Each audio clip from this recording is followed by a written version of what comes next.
Hello everyone, welcome to the next lecture of mole concept. Last lecture में हम लोगों ने बात करी लॉज ऑफ केमिकल कॉम्बिनेशंस के बारे में।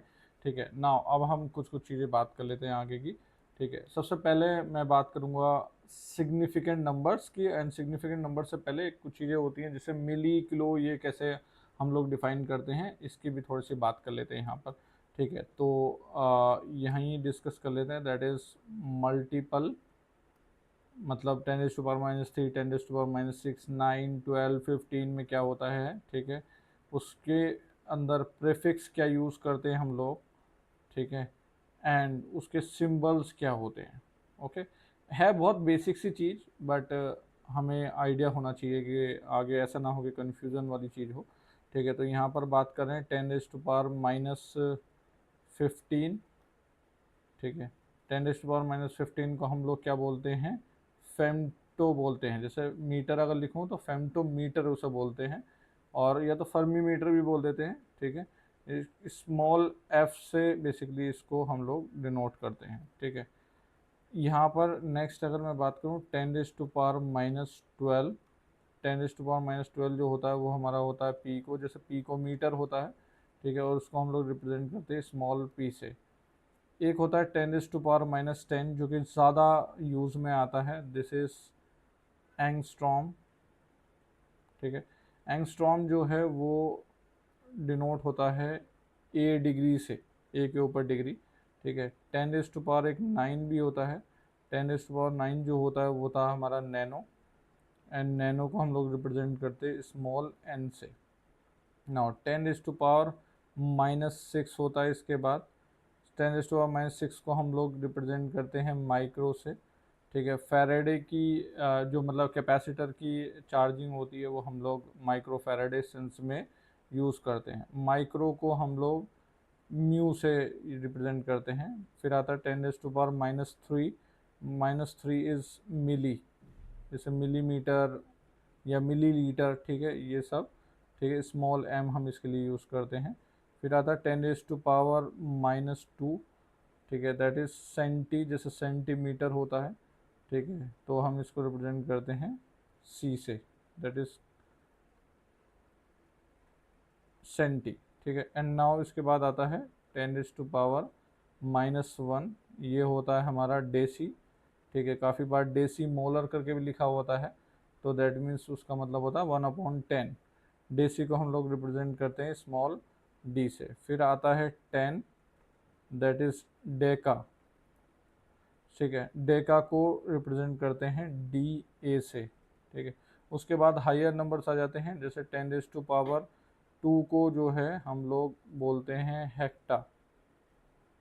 ठीक है, हेक्टा रिप्रेजेंट होता है स्मॉल एच से। फिर आता है 10⁻3, ये सब लोग जानते हैं, दैट इज़ किलो। ठीक है, और किलो को रिप्रेजेंट करते हैं हम लोग कैपिटल के से। ठीक है, उसके बाद आता है 10⁻6। 10⁻6 हमारा होता है मेगा। ठीक है, और मेगा रिप्रेजेंट होता है हमारा कैपिटल एम से। ओके, नेक्स्ट उसके बाद आता है 10⁻9। ठीक है, 9 होता है हमारा, that is giga. Giga represent होता है कैपिटल जी से। उसके बाद आता है 10⁻12।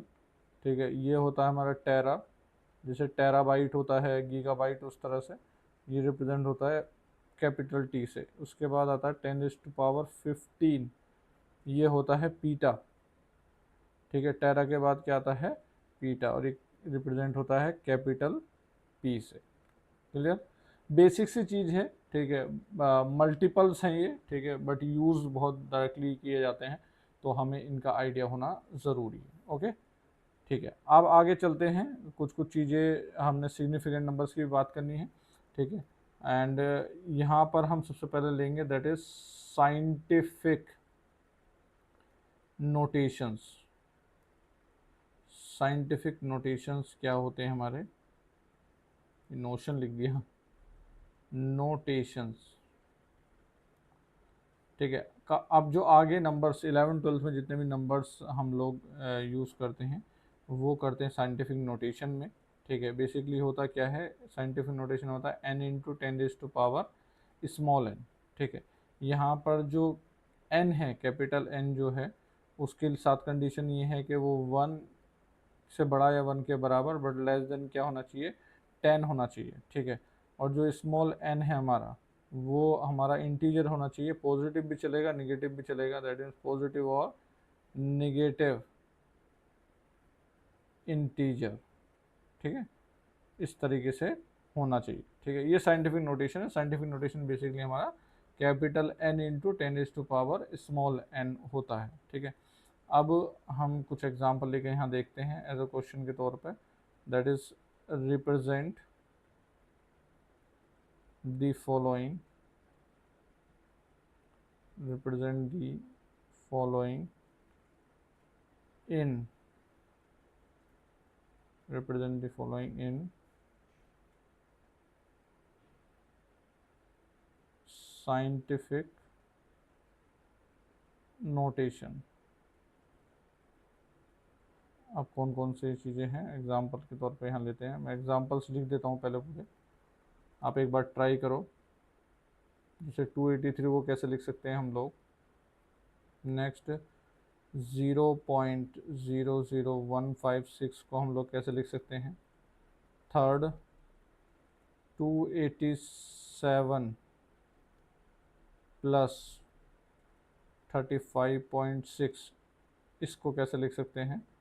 ठीक है, एंड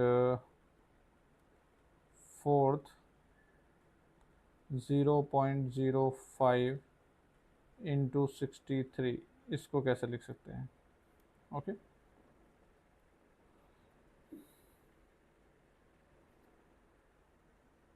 क्लियर है ना।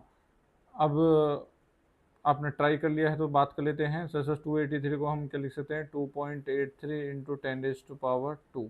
ठीक है, तो ये नंबर 10 से छोटा है। ठीक है, 2.83 ये पॉइंट है।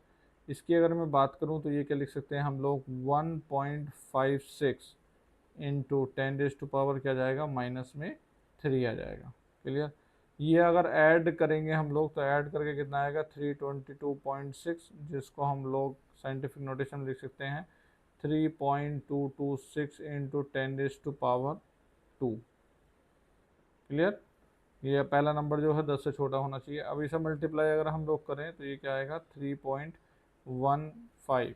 ठीक है, और 3.15 इंटू 10⁻, को इंटीजर होगा ही नहीं। ठीक है, तो ये क्या रहेगा, 3.15 ही रहेगा। क्लियर है, ओके। नाउ अब आगे चलते हैं। दो टर्म अक्सर यूज़ की जाती है, प्रिसीजन और एक्यूरेसी। ठीक है, तो अगर मैं इनको इंट्रोड्यूस करूं यहाँ पर, अगर बात करें that is precision, precision and accuracy. ठीक है, अगर हम लोग प्रिसीजन या प्रिसाइज की बात करें तो इसका मतलब ये होता है कि वैल्यू जो है वो एक दूसरे से क्लोज होनी चाहिए। हम एग्जैक्ट की बात नहीं करते, हम बोलते हैं प्रिसाइज वैल्यू है, दैट मीन्स क्लोज वैल्यूज हैं। ठीक है, तो हम यहाँ बोलेंगे that is values close to each other. ठीक है, और एक्यूरेसी की अगर मैं बात करूं तो एक्यूरेसी का मतलब एग्जैक्ट वैल्यू से ज़्यादा लेन देन है। ठीक है, तो हम बोलेंगे closeness here, that is closeness to the exact value।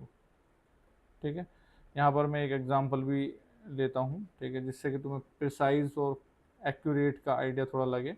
जैसे मान लो कि एग्जांपल है हमारा, एग्जांपल कुछ इस तरीके से है कि हमारी एग्जैक्ट वैल्यू हमें दी हुई है। ठीक है, दैट इज इक्वल टू 24 हमारी एग्जैक्ट वैल्यू है।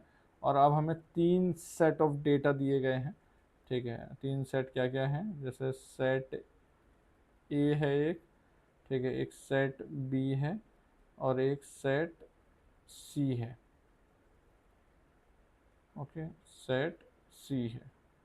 अब यहाँ पर कुछ कुछ डेटा है, जैसे डेटा की बात करूँ मैं, जैसे 18.0, 17.9 या 18.1, ये डेटा सेट ए में है।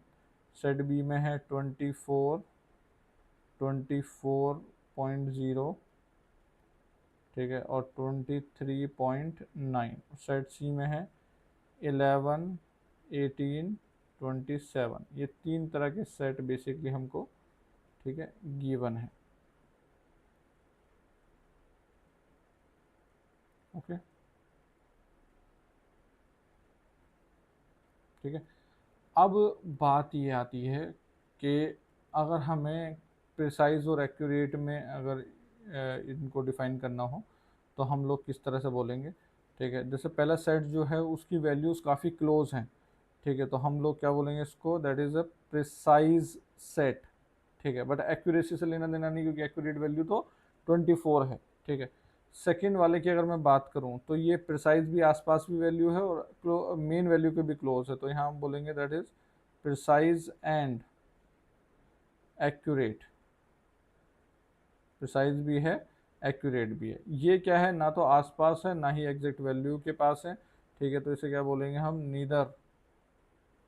Neither precise nor accurate. Clear, precise भी नहीं है और ये एक्यूरेट भी नहीं है। क्लियर, ठीक है। तो ये है प्रिसीजन और एक्यूरेसी का सिनेरियो, ठीक है। नाउ अब एक चीज़ आती है हमारी राउंड ऑफ का जो रूल है, ठीक है। हो बात बहुत छोटी छोटी सी है, बट क्या है ना, इंटीजर्स जो क्वेश्चंस आते हैं, ठीक है, उसमें अप्लाई हो जाती है, और ये बेसिक चीज़ें नहीं आए तो हमारे लिए प्रॉब्लम खड़ी हो जाती है। तो ठीक है, आगे बात करते हैं, दैट इज़ राउंड ऑफिंग। ऑल दो फिजिक्स वाले भी डिस्कस करते हैं ये चीज़ें, ठीक है, बट एक बार हम केमिस्ट्री एंड पे बात कर लेते हैं। हम राउंड ऑफ की बात कर रहे हैं up to two decimal places,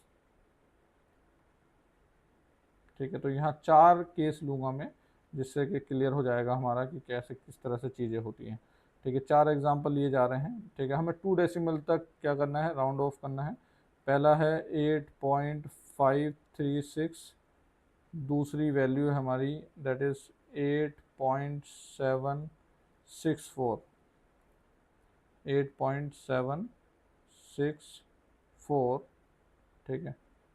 third है दैट इज़ 9.465, और फोर्थ वैल्यू है 9.475, ठीक है। इन चार से चीज़ें जो है वो समझ में आ जाएंगी, ठीक है। अब देखो, जब कभी भी हमें डेसिमल में राउंड ऑफ करना होता तो हमें देखना है लास्ट वैल्यू, अगर वो वैल्यू 5 से ज़्यादा है तो वो अगले नंबर में ऐड होकर बढ़ जाएगा। दैट मीन्स सिचुएशन क्या हो जाएगी, यहाँ से 3 जो है वो क्या बन जाएगा, 4, तो 8.34 हो जाएगा। और वैल्यू अगर हमारी क्या है, 5 से कम है, तो फिर कोई चेंज नहीं होगा। दैट मीन्स यहाँ क्या रह जाएगा, ये 8.76 ही रह जाएगा। क्लियर है, 5 से ज़्यादा तो बढ़ जाएगा, 5 से कम है तो बढ़ेगा नहीं। अब देखो, एक सिचुएशन ऐसी है जब ये इक्वल टू 5 हो, ठीक है। इक्वल टू 5 में अगर उससे पहला वाला नंबर अगर इवन है तो फिर तो कुछ नहीं छेड़ेंगे, हम क्या लिख देंगे, 9.46 ही लिख देंगे। बट अगर मान लो उससे पहला वाला नंबर जो है वो क्या है, ओड है, तो उसको बढ़ाकर हम क्या कर देंगे, इवन कर देंगे बढ़ाकर, ठीक है। 9 पॉइंट ही क्या हो जाएगा, 48 हो जाएगा। ये कौन सा केस है, जब इक्वल टू 5 है। ओके, क्लियर है, ठीक है। तो ये है राउंड ऑफिंग को लेकर बात, ठीक है ना। अब हम आते हैं अपने सिग्निफिकेंट फिगर्स के ऊपर, ठीक है, that is significant figures, SF।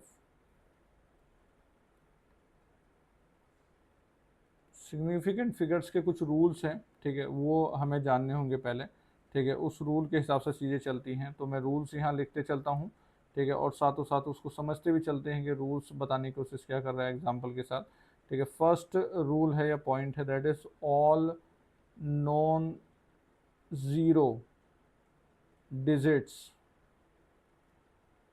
Are significant. जितनी भी नॉन ज़ीरो डिजिट होती हैं वो सभी क्या होती हैं, सिग्निफिकेंट होती हैं। जैसे एग्जांपल में अगर मैं बात करूं कि 582 अगर मैंने लिखा है तो इसमें कितने सिग्निफिकेंट फिगर हैं? दैट इज़ 3 सिग्निफिकेंट फिगर्स हैं। क्लियर है? ठीक है, 582 में। ओके, नाउ सेकेंड पॉइंट की अगर मैं बात करता हूँ, दैट इज़ ज़ीरो बिटवीन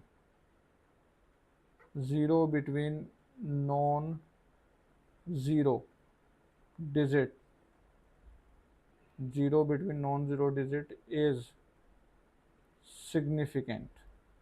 ठीक है, जो भी ज़ीरो नॉन ज़ीरो के बीच में आते हैं वो क्या होते हैं? सिग्निफिकेंट होते हैं। जैसे नंबर की अगर मैं बात करूं, जैसे 2006 की अगर मैं बात करता हूं, तो ये ज़ीरो नॉन ज़ीरो के बीच में है, तो ये क्या यहाँ क्या होंगे? 4 सिग्निफिकेंट फिगर्स होंगी।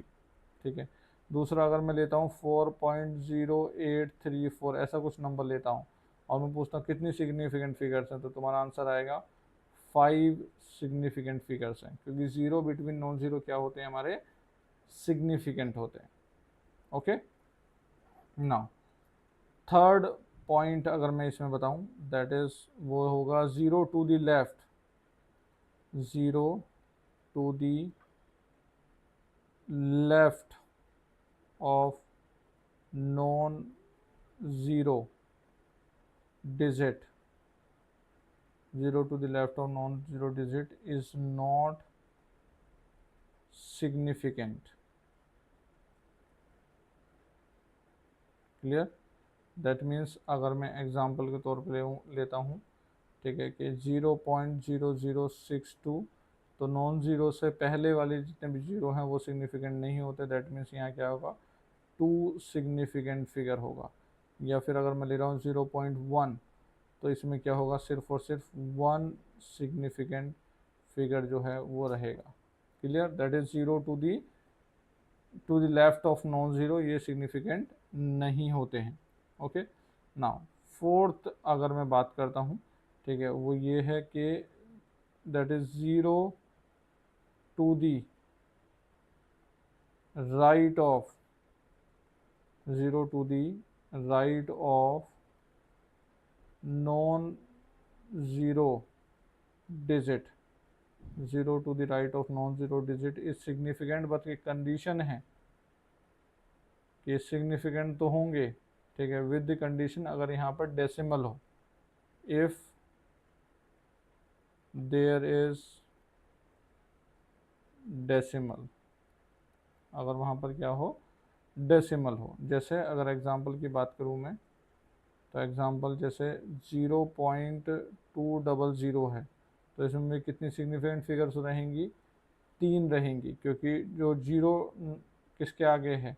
नॉन ज़ीरो का आगे है। उससे अगर डेसिमल है तो वो काउंट होगी। अगर मेरा ऐसा सिचुएशन होता जैसे 2200 लिखा हुआ रहता, ठीक है, तो इसमें मेरी सिर्फ 2 ही सिग्निफिकेंट फिगर्स हैं, क्योंकि ये तभी कंसीडर की जाती जब इसमें डेसिमल लगा होता। क्लियर है? तुम बोलोगे सर वैसे मतलब 22 और 2200 का मतलब तो बहुत अलग अलग होता है, ठीक है, बट सिग्निफिकेंट फिगर्स के सेंस में एक्चुअली इसका सिनेरियो यही रहता है। ओके, क्लियर है? ठीक है, नाउ एक लास्ट पॉइंट इसका ये रहता है, लास्ट पॉइंट की अगर बात करें, that is rules of infinite, rule of infinite significant figures. उसका कहना है कि क्या मतलब है? जब भी किसी ऑब्जेक्ट्स के नंबर हम लोग बताते हैं, ठीक है, तो वो जैसे मान लो 20 ऑब्जेक्ट्स हैं, 20 बॉल्स हैं, तो वो 20.00 करके हो जाता है, तो उसमें बेसिकली क्या हो जाती है? इनफाइनाइट सिग्निफिकेंट फिगर्स हो जाती है। That is applicable for only objects. ठीक है, कैसे? जैसे मान लो कि मैं एग्जांपल के तौर पर बता रहा हूँ कि 20 बॉल्स हैं। क्लियर है? तो 20 बॉल्स का मतलब क्या होगा? दैट मीन्स इसको हम ऐसे लिख सकते हैं 20.0000, ऐसे करके हम लोग लिख सकते हैं। और अगर ऐसा लिख सकते हैं तो दैट मीन्स इसमें कितनी सिग्निफिकेंट फिगर हो जाएंगे? That is infinite significant figures हो जाएंगी इसमें। क्लियर? ठीक है, तो ये रूल्स थे हमारे सिग्निफिकेंट फिगर्स के, जिसमें हमने क्या बोला कि जितने भी नॉन ज़ीरो डिजिट्स हैं वो सारे के सारे सिग्निफिकेंट हैं। जो ज़ीरो नॉन ज़ीरो से पहले आ रहे हैं वो सिग्निफिकेंट है, ठीक है। जो बिटवीन में आ रहे हैं वो भी सिग्निफिकेंट है, क्लियर है। बट जो बाद में अगर zero to the left of non zero वो सिग्निफिकेंट नहीं है। हाँ, एक चीज़ है, ज़ीरो टू द लेफ्ट वो सिग्निफिकेंट नहीं है, जो बीच वाले हैं वो सिग्निफिकेंट है, ठीक है। राइट वाले तब सिग्निफिकेंट होंगे जब डेसिमल होगा, ठीक है। बाकी rule of infinite significant figure. Now अब एक सिचुएशन ये आती है कि जब एडिशन मल्टीप्लिकेशन मतलब मैथमेटिकल ऑपरेशन अगर लगाते हैं तो उस दौरान सिग्निफिकेंट फिगर्स के बेसिस पर क्या रूल रहता है, ठीक है। तो इसी के अंदर हम लोग इसको ले रहे हैं, that is addition and multiplication, addition and multiplication of significant figures. Okay, वो क्या है, ठीक है। रूल अगर मैं आपको बताऊं, रूल सिंपल यही है कि जब भी कुछ करते हैं तो आंसर फाइनल जो है वो लीस्ट सिग्निफिकेंट के हिसाब से दिया जाता है। दैट मीन्स अभी एग्जांपल भी लेंगे, final answer should be, final answer should है या should have least, should have least significant figures. Example, example बिल्कुल यहाँ पर देखते हैं। एग्जाम्पल कुछ इस तरह से है कि एक मेरे पास 2.3 नंबर है और एक है 1.56, ठीक है। ये ऐड होकर कितना आएगा, 3.86 आएगा। बट हमारा आंसर किस हिसाब से रहेगा, दोनों की सिग्निफिकेंट नंबर्स देखे जाए। यहाँ पर कितने हैं, दो सिग्निफिकेंट फिगर्स हैं और यहाँ पर कितनी है, तीन सिग्निफिकेंट फिगर्स हैं, ठीक है। तो लीस्ट कौन है, लीस्ट यहाँ पर कौन है हमारा, ठीक है, लीस्ट है हमारा 2। तो आंसर जो होगा, आंसर देखो यहाँ अगर ध्यान से देखो तो कितनी सिग्निफिकेंट फिगर्स नज़र आ रही हैं, यहाँ पर हमारे तीन सिग्निफिकेंट फिगर नज़र आ रही है। बट हमारी होनी किसके हिसाब से चाहिए, टू सिग्निफिकेंट फिगर्स के हिसाब से होनी चाहिए, ठीक है। तो यहाँ पर हम लोग क्या काम करेंगे, दैट इज़ राउंड ऑफ करेंगे। क्या करेंगे, राउंड ऑफ। राउंड ऑफ करके आपको पता है ये 6 है तो ये क्या हो जाएगा, 3.9 हो जाएगा। और 3.9 हो जाएगा दैट मीन्स इसके अंदर कितनी सिग्निफिकेंट फिगर्स आ गई, दो सिग्निफिकेंट फिगर्स यहाँ पर आ गई हैं, क्लियर, ठीक है। तो ये है राउंड ऑफ करके हमें मिनिमम उस तरह से लानी है, ठीक है ना। दूसरा एग्जांपल भी लेते हैं यहाँ पर इसी चीज़ में। जैसे मान लो मेरा 2.5 है, ठीक है, इनटू में मल्टीप्लाई किया है 0.006, ठीक है। मल्टीप्लाई करने के बाद आएगा 0.015, ठीक है। अगर यहाँ हम सिग्निफिकेंट फिगर्स देखें स्टार्टिंग में तो 2.5 के अंदर सिग्निफिकेंट फिगर्स कितनी हैं, दो सिग्निफिकेंट फिगर्स हैं। ये अगर बात करें हम to the left, zero to the left of non zero, ये क्या होगा यहाँ पर, एक सिग्निफिकेंट फिगर यहाँ पर रहेगी। लीस्ट कौन है, यही हमारी लीस्ट सिग्निफिकेंट फिगर्स है। जैसे ऊपर क्या था, ये हमारी लीस्ट सिग्निफिकेंट फिगर्स थी। तो यहाँ पर अगर हम देखें, यहाँ पर तो कितना आ रहा है, दो सिग्निफिकेंट फिगर आ रहा है। तो इसको हम क्या कर देंगे, राउंड ऑफ कर देंगे। और राउंड ऑफ करके इसे क्या बना देंगे, देखो ये इक्वल टू 5 है तो ये नंबर बढ़ा देगा आगे, तो वो कितना आ जाएगा, 0.02। तो यहाँ कितनी सिग्निफिकेंट फिगर आ जाएगी, वन सिग्निफिकेंट फिगर हो जाएगी, क्लियर, ठीक है। तो कभी भी ऐड या मल्टीप्लाई करते हैं तो उसमें हमारा जो सिग्निफिकेंट फिगर्स है वो कंसिडर की जाती है, जो कि लीस्ट होती है, क्लियर, ठीक है। तो ये एक बेसिक टर्मिनोलॉजी थी, ठीक है, हमने जो कवर करी है, ठीक है। हमने काफ़ी सारे बेसिक पार्ट्स जो हैं वो हमने इसमें ले लिए हैं, जिसमें कि नंबर सिस्टम वाला ये भी ले लिया है कि हमारा मल्टीप्लिकेशन कितना होता है, किसका क्या होता है, ओके। ना यूनिट हमने आई थिंक मेरे हिसाब से डिस्कस कर ली थी। मेजरमेंट यूनिट्स डिस्कस हो चुकी थी। एक बार चीज़ें कंफर्म करी जाए, मैं एक बार चेक कर लेता हूँ कि हमने यूनिट्स जो हैं वो डिस्कस करी थी कि नहीं की थी। प्रेशर, वॉल्यूम एंड इन सब की यूनिट्स जो हैं वो एक बार चेक कर लेते हैं।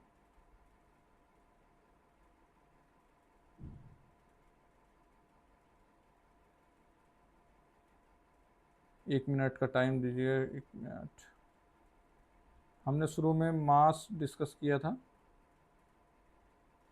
ठीक है, मैटर डिस्कस किया था हमने, ठीक है, एटम डिस्कस किया था, एटम के बाद हमने एटॉमिक मास डिस्कस किया, ठीक है।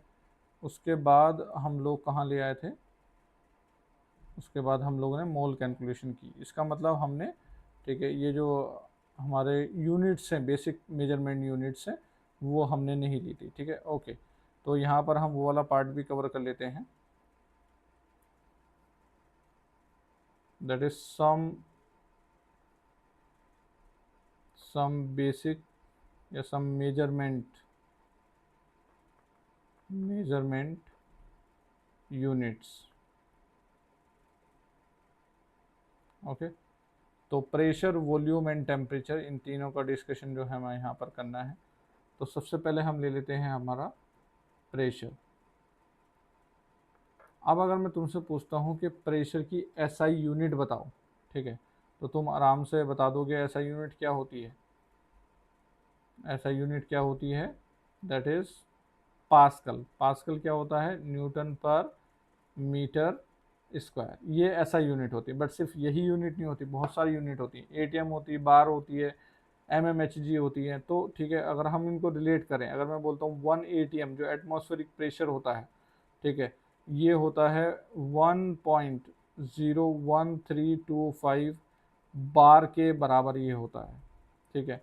एंड बार जो होता है हमारा 1 बार, वो इक्वल टू होता है 10⁵ पास्कल के बराबर होता है, ठीक है। तो अगर मैं यहाँ पर 1 एटीएम को पास्कल के सेंस में लिखूँ तो वो लिखा जा सकता है 1.01325 इंटू क्या आ जाएगा, 10⁵ पास्कल आ जाएगा। क्लियर है, ठीक है। और अगर मैं एटीएम में भी लिखूँ, जैसे इस चीज़ को अगर मैं यहाँ करके लिखता हूँ कि 1 बार मेरा इज इक्वल टू कितना एटीएम होगा, तो वो कितना हो जाएगा, कम हो जाएगा, क्योंकि एटीएम बड़ा है, बार छोटा है।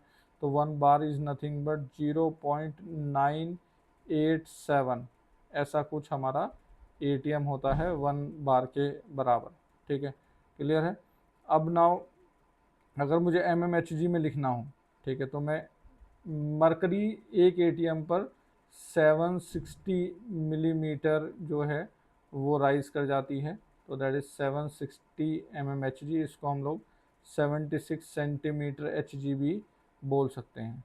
क्लियर है। एंड एक चीज़ होती है टोर करके होती है, ठीक है, ये यूनिट बेसिकली 1 mmHg के बराबर ही होती है। तो जितना mmHg होता है उतना ही क्या होता है, हमारा टोर होता है। ध्यान से देखो, ऐसा यूनिट पास्कल है, न्यूटन बाई मीटर स्क्वायर, ठीक है।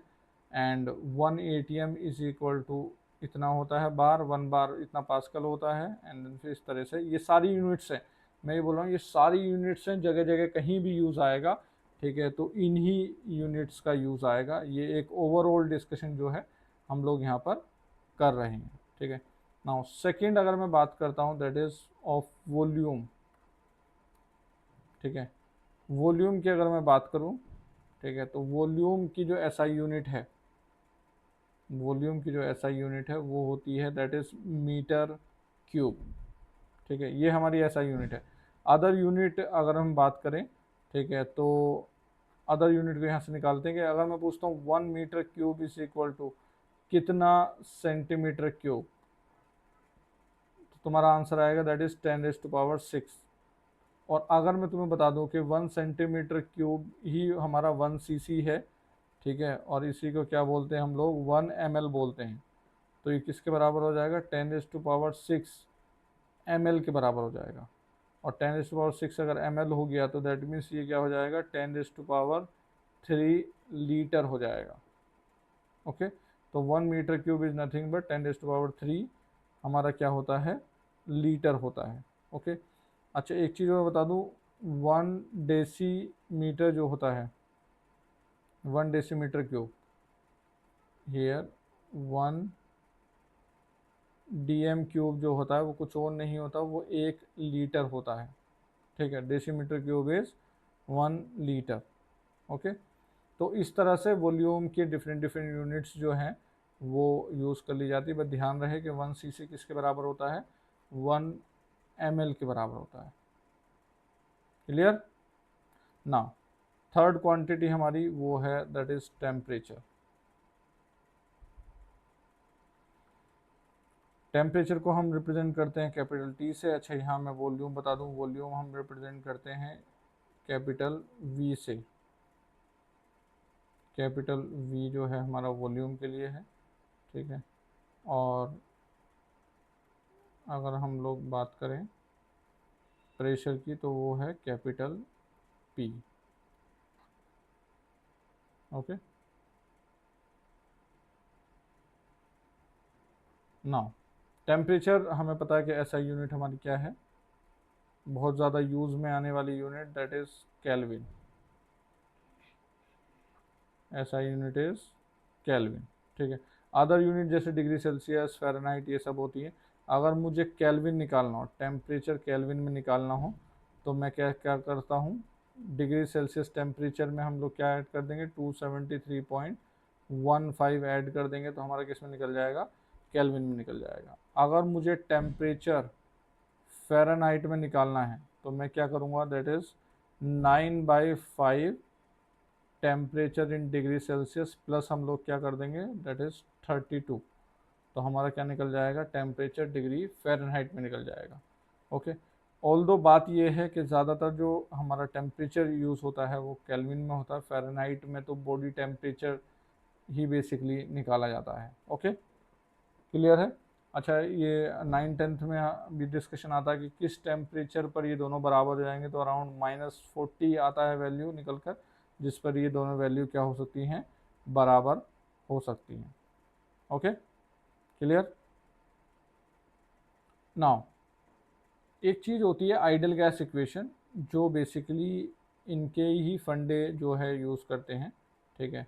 तो आइडियल गैस इक्वेशन की अगर मैं यहाँ थोड़ी सी बात कर लूँ, ठीक है। आइडियल गैस इक्वेशन होती है हमारी P V is equal to N R T. Okay, P V is equal to N R T. होता क्या है कि प्रेशर, पी जो है प्रेशर है, वी वॉल्यूम है, एन हमारा मोल है, ठीक है। आर, आर जो चीज़ है, ठीक है, आर हमारा है गैस कांस्टेंट।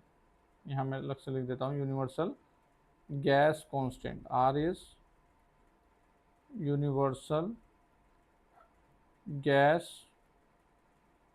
कांस्टेंट। ओके, अब क्या है, प्रेशर वॉल्यूम की यूनिट के अकॉर्डिंग आर की वैल्यू अलग अलग होती है। अब मैं बता दूँ कैसे, ठीक है। अगर मान लो मेरा प्रेशर और वॉल्यूम एसआई यूनिट में लिया गया, प्रेशर किस में लिया गया है, हमारा पहला दो तरह के सेट है इसके। पहला सेट ये है कि प्रेशर किस में लिया गया है, पास्कल में, और वॉल्यूम किस में लिया गया है, मीटर क्यूब में। उस दौरान जो आर की वैल्यू होती है वो निकल कर आती है 8.314। 8.314। और अगर मैं यूनिट निकालने जाऊंगा तो पास्कल इंटू ये मीटर क्यूब होकर ये आ जाएगा, निकल कर आता है जूल पर मोल पर केल्विन, पर मोल पर केल्विन, ठीक है। ये वैल्यू जो है हमारी 8.314, ये काफ़ी बार ये 25/3 अप्रोक्सीमेटली लिख ली जाती है, ठीक है। ये कब यूज़ करनी है हमें आर की वैल्यू, जब प्रेशर और मीटर क्यूब में यूनिट हो। दूसरा सेट क्या है हमारा, कंफर्टेबल स्टेट, जिसमें प्रेशर अगर एटीएम में है और वॉल्यूम अगर लीटर में है, तो आर की वैल्यू हमारी होती है 0.0821, ठीक है। ये क्या होती है, इसकी यूनिट अगर निकालूँ ऊपर वाली इक्वेशन से, तो ये क्या जाएगा, एटीएम लीटर पर मोल पर केल्विन, ठीक है। ये भी वैल्यू अगर मैं बात करूं, जो 0.0821 है, ये अराउंड 1/12 के अप्रोक्सीमेशन में ये वैल्यू होती है, ठीक है। तो कहने का मतलब P V equal to N R T जब हम लोग लगाते हैं, ठीक है, तो इस अकॉर्डिंग लगाते हैं हम लोग, ठीक है, कि हमारी ये वैल्यूज़ जो हैं वो यूज़ हो जाएं, या तो आर पहला वाला सेट हो जाए या आर दूसरा वाला सेट हो जाए। क्लियर है? ओके, नाउ इसमें डिफरेंट डिफरेंट क्वेश्चन उस तरह से बन जाते हैं कि अगर हम लोग मोल दे दें या कुछ कुछ दो क्वांटिटी दे दें, तीसरी पूछ लें, मतलब इस तरह की चीज़ें चलती रहती हैं। तो इस तरह की कैलकुलेशंस पे हो जाती है। हमें एक चीज़ और पता होना चाहिए कि जूल और कैलोरी का रिलेशन पता होना चाहिए।